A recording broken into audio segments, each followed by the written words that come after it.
ফের ভারত বাংলাদেশ সীমান্তে উত্তেজনা। দা লাঠি নিয়ে ঝাঁপিয়ে পড়ল বাংলাদেশি দুষ্কৃতীরা। পাল্টা বিএসএফের গুলিতে খতম এক বাংলাদেশি দুষ্কৃতী। গভীর রাতে মালদহ সীমান্তে তুলকালাম। বিস্তারিত দেখুন। গত কয়েকদিন ধরে কাঁটাতারের বেড়া দেওয়া নিয়ে উত্তপ্ত হয়েছিল মালদহের বৈষ্ণবনগরের সুখদেবপুর সীমান্ত। এর মধ্যে মালদহের নওদায় ভারত বাংলাদেশ সীমান্তে চোরাচালানকারীদের আটকাতে গুলি চালালো বিএসএফ। অভিযোগ, প্রথমে বিএসএফ জওয়ানরা বাধা দেওয়ায় তাদের উপরে প্রাণঘাতী হামলা চালায় চোরাচালানকারীরা। তখন আত্মরক্ষায় পাল্টা গুলি চালান বিএসএফ জওয়ানরা। এরপরে বাংলাদেশের দিকে পালিয়ে যায় অভিযুক্তরা। বিএসএফ এর সূত্রে খবর, গতকাল রাতে মালদহের নওদার সীমান্ত দিয়ে ভারতে প্রবেশের চেষ্টা করে বাংলাদেশি চোরাচালানকারীরা। সেই সময় ওই সীমান্তে নজরদারির দায়িত্বে ছিলেন বিএসএফ এর 119 নম্বর ব্যাটালিয়নের কয়েকজন জওয়ান।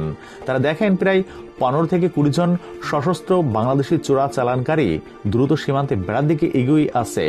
সঙ্গে সঙ্গে ওই সতীর্থ জওয়ানদের সতর্ক করে দুষ্কৃতীদের দিকে সতর্ক করে এগিয়ে যান ওই বিএসএফ জওয়ানরা। যদিও বিএসএফ জওয়ানদের সাবধান বার্তাকে উপেক্ষা করে এগোতে থাকে দুষ্কৃতীদের দল। জওয়ানদের বিভ্রান্ত করতে তাদের চোখে হাইবিম টর্চের আলো মারতে থাকে বাংলাদেশি চোরাচালানকারীরা। দুষ্কৃতীদের ছত্রভঙ্গ করতে প্রথমে শূন্যে গুলি চালান বিএসএফ জওয়ানরা। এর মধ্যে জওয়ানদের উপরে ধারালো অস্ত্র এবং লাঠি নিয়ে ঝাঁপিয়ে পড়েন দুষ্কৃতীদের দল। শেষ পর্যন্ত আত্মরক্ষার জন্য পাচারকারীদের দিকে পরপর 2 রাউন্ড গুলি চালান বিএসএফ জওয়ানরা। ততক্ষণে আশেপাশে এলাকা থেকে আরো বিএসএফ জওয়ান ঘটনাস্থলে চলে আসেন। এরপরে ভয় পেয়ে আমবাগানের ভিতর দিয়ে ভারত এবং বাংলাদেশের দিকে পালিয়ে যায় দুষ্কৃতীদের দল। ঘটনাস্থল থেকে উদ্ধার করা হয় প্রায় 572 বোতল ফেন্সিডিল সিরাপ, একটি দা এবং একটি টর্চ।